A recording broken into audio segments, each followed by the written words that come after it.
Hello and welcome to our latest Tech Talks podcast, 2023 Unwrapped, AI's Media Revolution and a Glimpse into 2024.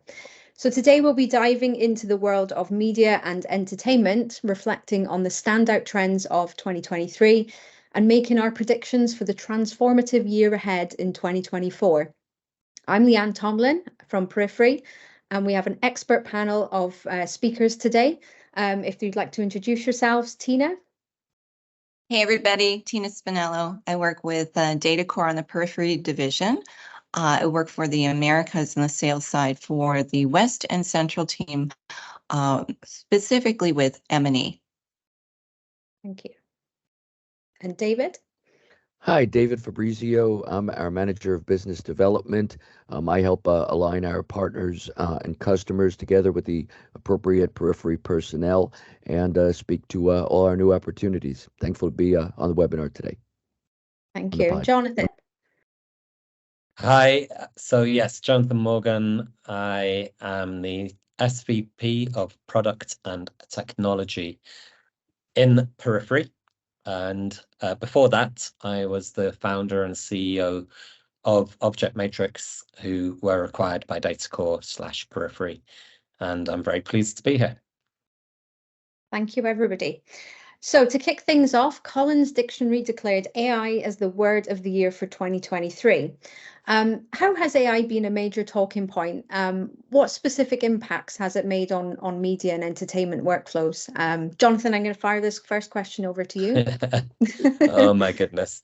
You can't talk about trends and technology and 2023 without that slightly overused term of AI coming up in some way or form in media and entertainment. I don't know, it seems to be at the forefront of AI. It seems to be the focal point of it, whether that's because of the strikes, whether it's because of just the multitude of ways it can be used, whether it's in creation of media, whether it's in metadata tagging, whether it's in AI ops. It just seems to be everywhere when you come up, in any conference, any expo.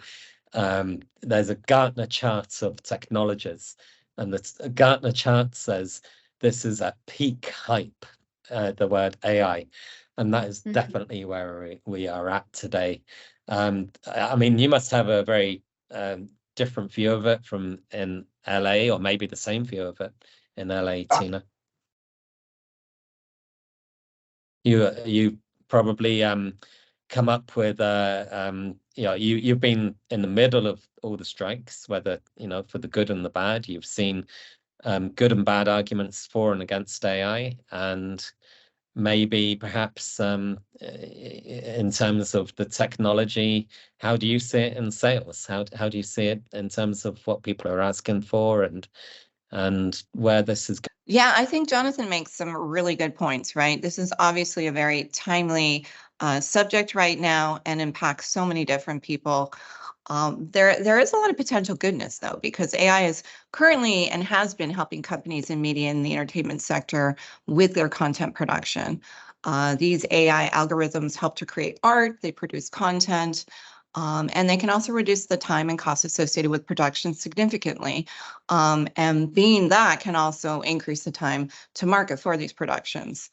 I think where the challenge lies is it's timely, yes, but also there's so many unknowns. With 2023 and having both the writers and the actors strike, it legitimizes some of these concerns about digital likeness and repliques for real. These concerns are much needed in these negotiations and are now part of these addendums in both the contracts for both the writers and the actors. But still, there's so many unknowns. David, do you have anything you want to contribute? Yes, when it comes down, to it, there's definitely, the concerns around, the talent side of things, the creative side. But when it comes, to specifically the back end technical operations, there's also some benefits where I think AI is seen, today and beyond. And when it comes down to that, in speaking with our clients, for instance, I see a lot on transcoding and transcription services, basically areas of the business where they would like to automate, processes, so that way they're able to spend their time on much more, worthwhile, benefits to the organization. So I do see a willingness to embrace it in certain areas, but of course there is, concerns, that are very legitimate in other areas, where, AI may or may not, be a good fit. So I think it just really depends on the benefit that's, being looked at, what have you. You Absolutely. can't shut the box now, can you? I mean, Yeah. the technology moves forwards.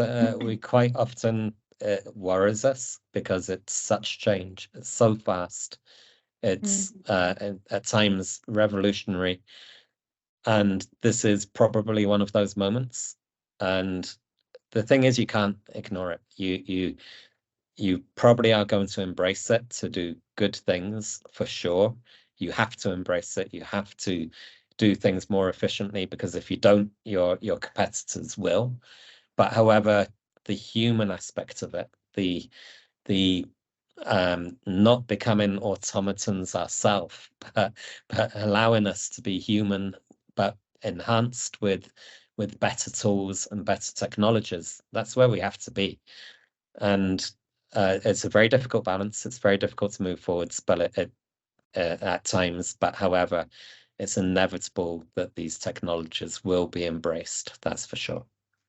I totally agree. I think, when it comes down to it, there's certain areas that have a ways to go, right? For instance, when it comes to, concerns around, script writing, I don't think that, really today we're at all there. Can it be done in some form or fashion? Yes. But it's not going to, be replacing the creative mind, of a writer. But when it comes down, as I said, to perhaps doing some of that transcription, what have you. That may be a good fit for it. I think it very much is, from what I'm hearing in the field, and this is something that folks are looking to do in the now, and obviously, we're happy to help them with that.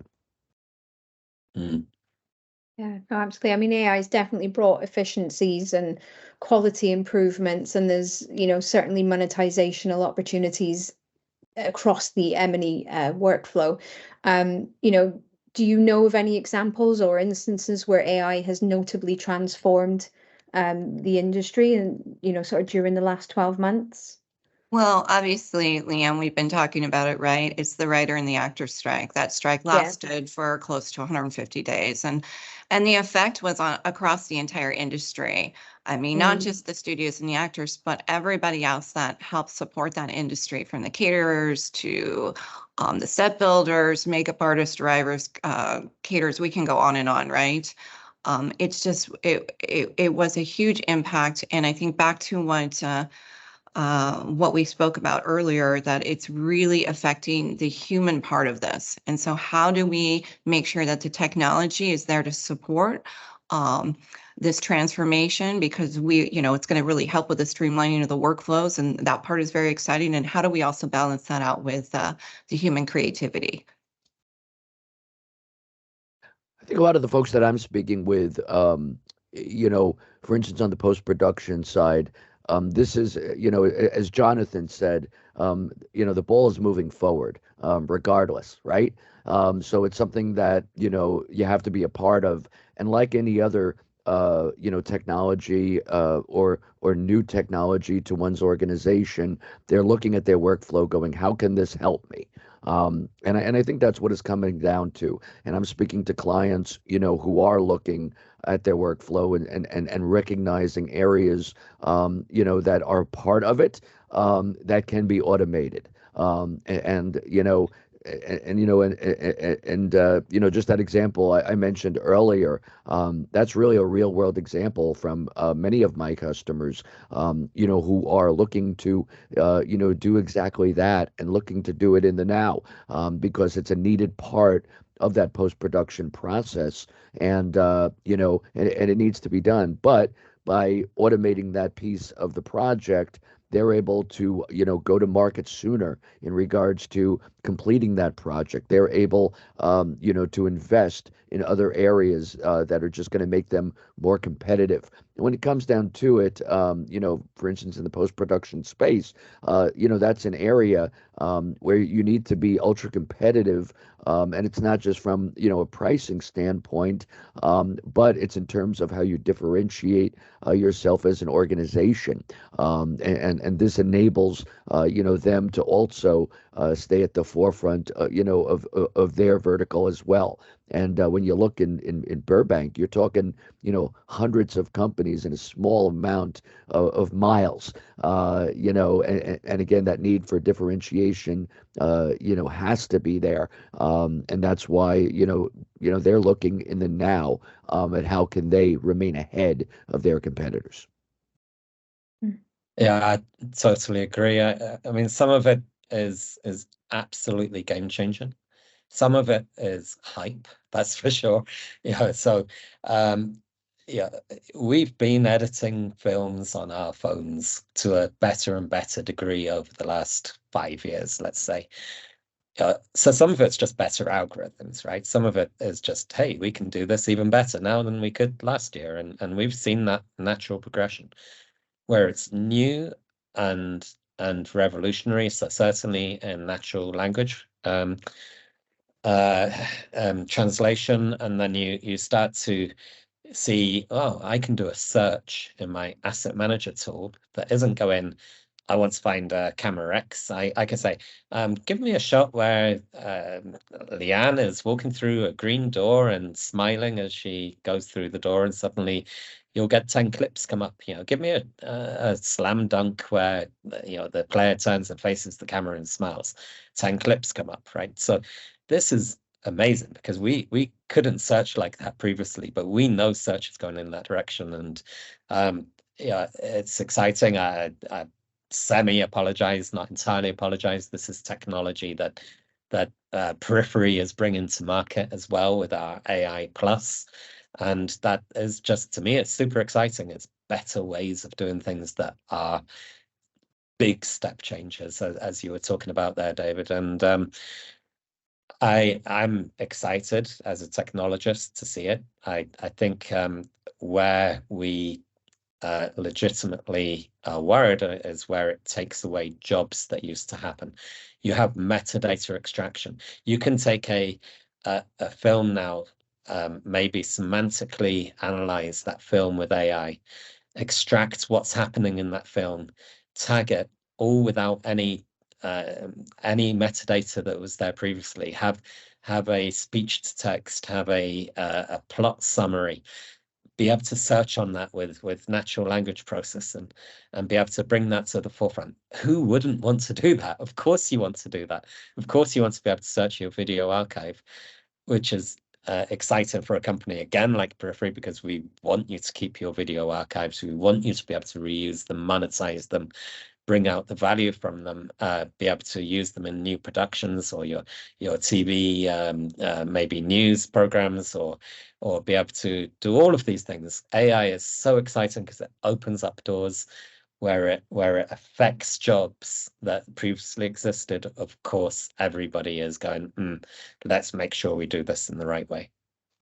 That's a great point, I must say, because you got me thinking just back to that phone example, right? And what you said in regards to why wouldn't you want to do this in regards to certain benefits. Obviously, there's the concerns that are very, as I said, legitimate, but those benefits, and when we think about it, we've now for years been able to go and search an individual. I was recently just searching an individual in my family and looking through thousands of pictures by just typing the 3 letters of that person's name, and being able to look at literally 7 years of pictures, and bring, in milliseconds, right to the forefront, those pictures that match that person's name. And obviously their name wasn't on the picture, but through AI, through those analytics, it was able to know that, this is what I'm looking for. Normally I would have to go through those thousands of pictures if I wanted to do that, and that could take me days versus milliseconds. So by being able to go and really automate certain parts of that workflow, can be very beneficial to the organization. And as you said, Perifery is really at the forefront in automating workflows and leveraging, these different AI-powered, solutions, cloud-based solutions, and really being able to be at the forefront of that AI and ML space. So we're really excited about that. Mhm. So just shifting on to on-premise solutions. So in response to the growth of archives, media companies are shifting from public cloud to on-premise solutions.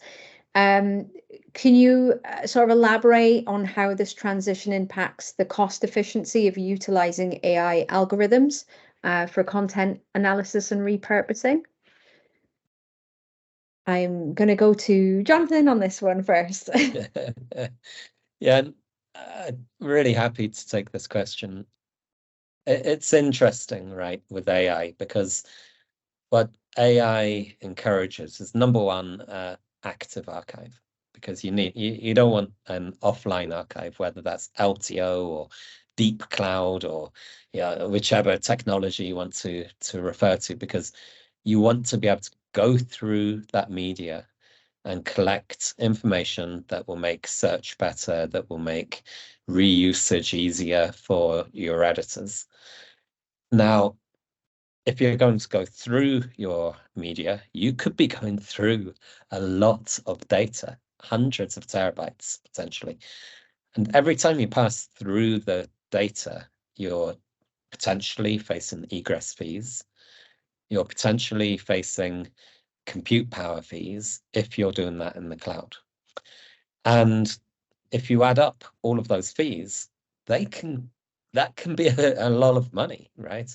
And then what happens the next day? You have another AI algorithm because there's something even cooler that you want to be able to do, or you want to retrain your model and be able to do another AI thing on your media library.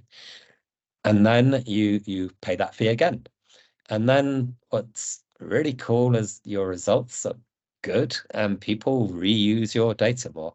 So you pay more fees, guess what, to egress that content again when you're using it.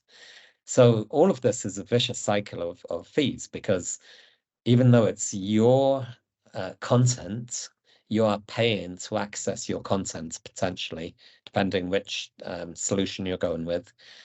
You're potentially paying to do that. So now put that same archive or media library back on premises, and you can run 1,000 AI retrained models against your media library without paying a single penny, other than maybe a few electricity charges, as you do this potentially. So I'm not saying there's one argument wins all, but however, when you look at the cost models that go with large media sets, large content sets, and all of this AI stuff that's happening, it can completely change the dynamic of the cost model you might have made even a couple of years ago. And as people are doing that, they're realizing perhaps maybe the best solution here is to have that content on premises and be able to do this quickly, efficiently, cost effectively on-prem. Yeah, that's a great point. I mean, just to kind of focus on the on-prem aspect, of that question for a second.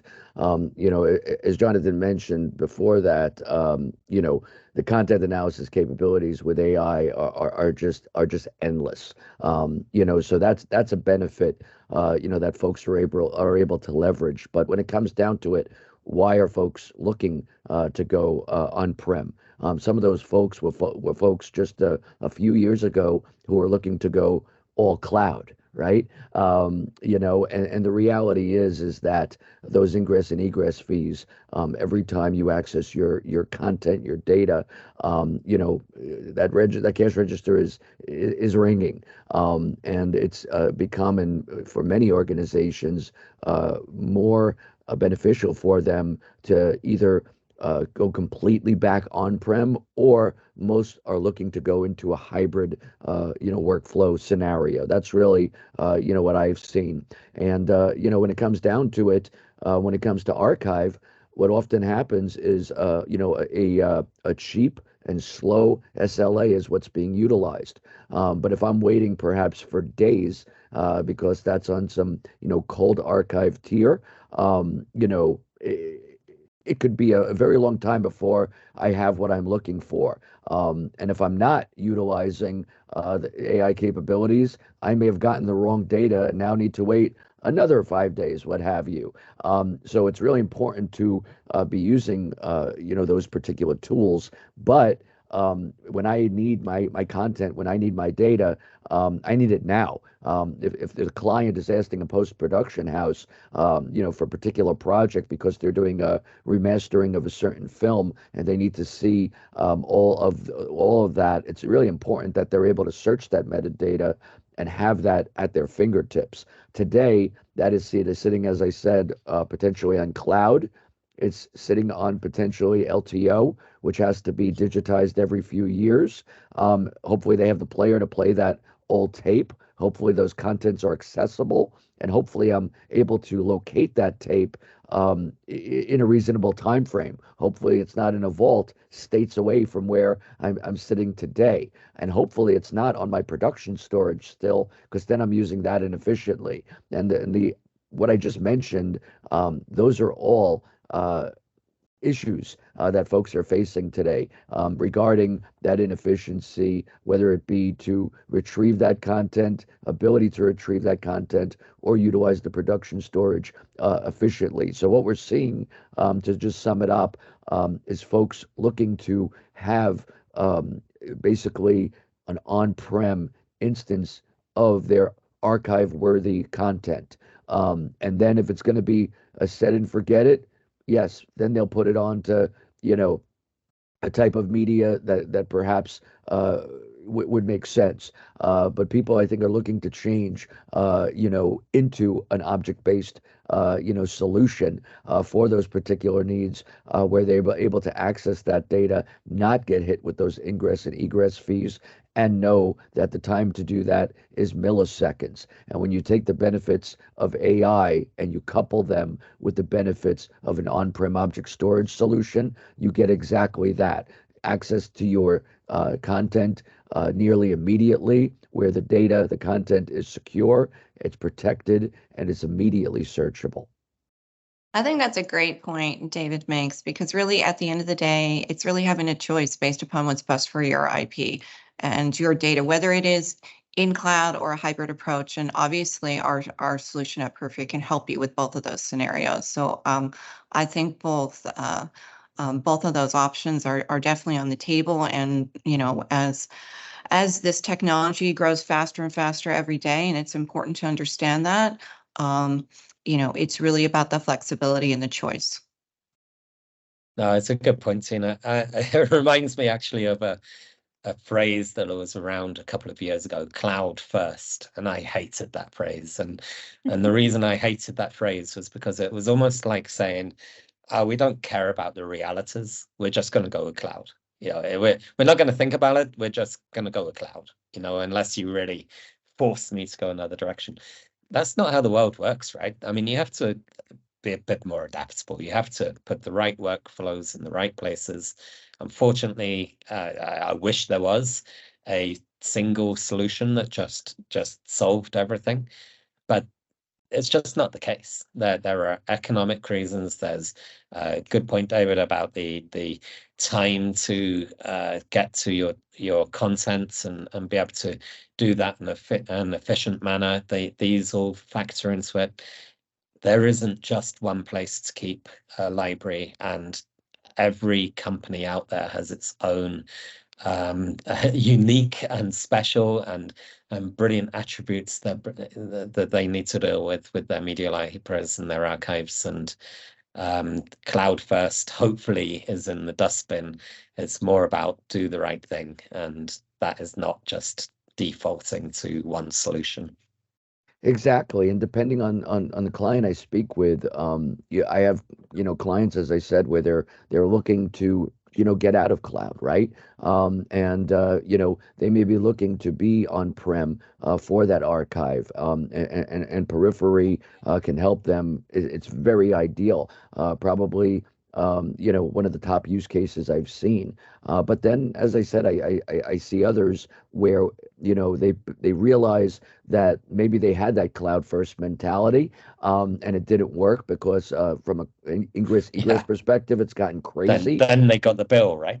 Exactly. They got the bill and now they're Yeah. going, you know what? I realize the benefits, but I now realize some disadvantages. So I'm going to have a hybrid workflow where I have it on-prem, and then when I'm not likely to access that, I call it set it and forget it. Then I'll put it, in the cloud because, I'm just, dumping it off to a tier I'm not going to access at some point. But that tier isn't today. It's maybe 12 months down the line, what have you, 6 months down the line. So having it on-prem, and again, not on the production end, I think is very important. So, being able to help our clients, whether they want to have it in the cloud at some point or whether they're looking for an alternative to the cloud or an alternative to LTO, we can help them with all three of those options. And depending on the client, there's different preferences in where they want to have their data and for what time they want to have it. And it's great being able to help them with whatever that time frame may be. Oh, absolutely. No, really, really great points. And I also think we're seeing a greater convergence between IT and media departments as well. So looking ahead into 2024, what trends do you expect to see dominate the media and entertainment industry? Tina, I'd love to hear your thoughts on this. Well, we talked a lot about this today, both Jonathan and David, but media workflows and conversational AI is obviously going to be impacted. Honestly, with the impact of the strike, we'll just kind of have to wait and see how those negotiations go into play, because the contracts have just kind of been out and been blessed. So we're not sure how that's going to either enhance the creative impact or hurt that from an AI perspective. It's still, there is a lot of unknowns based upon these recent legal negotiations. But 2024 is going to be an exciting year. And as they say in media, definitely stay tuned. Love to hear what David and Jonathan's thoughts are.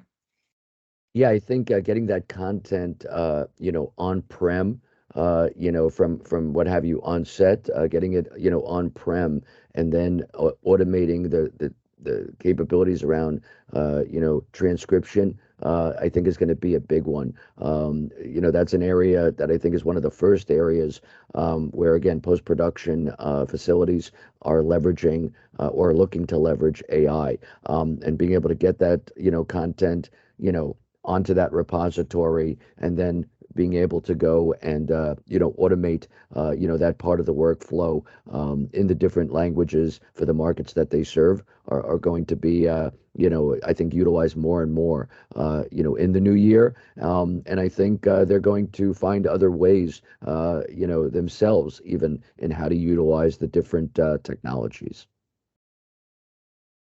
No, good points. I feel like I should come up with something that isn't AI, but I'll probably fail completely.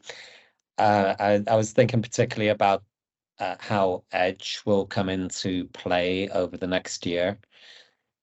We are getting stronger and stronger, and this includes AI, so it's not really a non-AI answer. But But we're getting stronger and stronger at having technologies that are self-contained and can do a job, and perhaps can prepare that locally before moving the results of that job up to the next stage, be that on-prem or in cloud. So you might have a edge device that is perhaps recording a high school football game, and maybe being able to prepare that in a way that when it gets pushed back up to the next stage, it can be broadcast.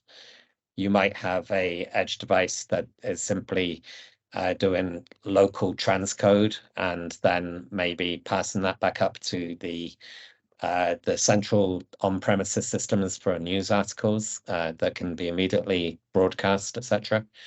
But the advantage of doing more on the edge there is that you can reduce down the amount of data. You can extract metadata quickly, and then you can pass on the data, the contents, to the next stage of the process in the most efficient manner. And if you can do that with devices that don't require, you basically fire and forget almost, you put them there and let them do their job, and you don't have to manage them.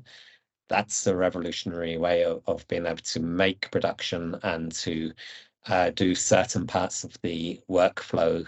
I'm not talking about film, I'm not talking about high-end production, but in terms of certain parts of the workflow, I think edge will come more and more into play, and I predict 24 will really start to see that coming into the sphere of what people are purchasing technology-wise. During the strike, here in LA, and beyond, of course, non-scripted reality shows were one of the few things that were not affected by the strike. And what Jonathan just mentioned, and kind of my answer, as well, was just a example of what conversations I ran into one after the other. It was being able to go have that edge device in the field, as mentioned on set, if you will, and being able to go and take that content, upload it on-prem, being able to extract that metadata, being able to add transcription, and then after that, do the rendering of the content, and having that ability to automate those first parts of it in their workflow just gives them a tremendous advantage. And now that they've seen a better, more efficient, more cost-effective, quick way to do it, the genie's out of the bottle, right? And I think we're just going to see more of that, and not just with reality shows. But I totally agree with Jonathan. Having that capability, and obviously we can help them here at Perifery with that, of providing an edge device, getting that content to the core, and then whether it needs to be in cloud or remain on-prem at the core, we're able to go and help them. So that way they're able to render their content and then decide, to archive it, what have you, on the appropriate type of solution. All great points. Thank you so much for those. Well, that's a wrap on today's podcast. I think it's clear that AI continues to be a driving force in reshaping the media landscape, and I'm certainly excited to see what 2024 brings us. Thank you to our panel, Tina, David, and Jonathan, and thanks for listening, and stay tuned for more insights into this ever-evolving world of media and entertainment.